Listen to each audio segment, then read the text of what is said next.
కాంగ్రెస్ తల్లిని సెక్రటేరియట్లో పెట్టి రాహుల్ గాంధీ తండ్రిని సెక్రటేరియట్ ముందు పెట్టి అదేదో గొప్ప పని చేసినట్టు తెలంగాణకు వాళ్ళేదో ఉద్ధరించినట్టు సిగ్గు లేకుండా మాట్లాడుతున్న ఈ ప్రభుత్వానికి నేను చెప్పేది ఒకటే, కాంగ్రెస్ తల్లిని రాహుల్ గాంధీ తండ్రిని మంచిగా భద్రంగా ప్యాక్ చేసి గాంధీ భవన్ పంపిస్తాం 3 ఏళ్ల తర్వాత, తప్పకుండా ఎక్కడ పెట్టుకోవాలో అక్కడే పెట్టుకోండి అని చెప్పి కూడా తెలియజేస్తూ,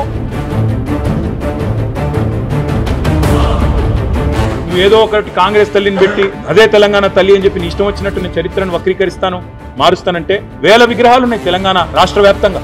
1 కాదు 2 కాదు, ఉద్యమంలో ప్రజలే పెట్టుకున్నారు, టీఆర్ఎస్ పెట్టలేదు, ప్రజలే ఎక్కడికక్కడ పెట్టుకున్నారు. అట్లాంటి తెలంగాణ తల్లి విగ్రహాన్ని రూపు మారుస్తాను, తెలంగాణ చరిత్ర రూపు మాపుతా అని ముఖ్యమంత్రి అనుకుంటే 4 ఏళ్ల తర్వాత బరాబర్ వస్తాం.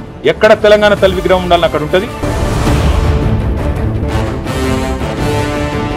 ఇప్పుడే నేను స్పష్టంగా చెప్తా ఉన్నా, ఈరోజు ఎవరైనా రేవంత్ రెడ్డి విసిరే బిస్కెట్లకు ఆశపడి, రేవంత్ రెడ్డి చెప్పే మాటలకు ఆశపడి ఆ ల్యాండ్ 1 ఇంచ్ ఎవరన్నా కొనుక్కున్నా మళ్ళీ కుండ బద్దలు కొట్టినట్టు చెప్తున్నా, మమ్మల్ని తర్వాత అనొద్దు. ఖచ్చితంగా ప్రతి ఇంచ్ తిరిగి వెనక్కి తీసుకుంటాము.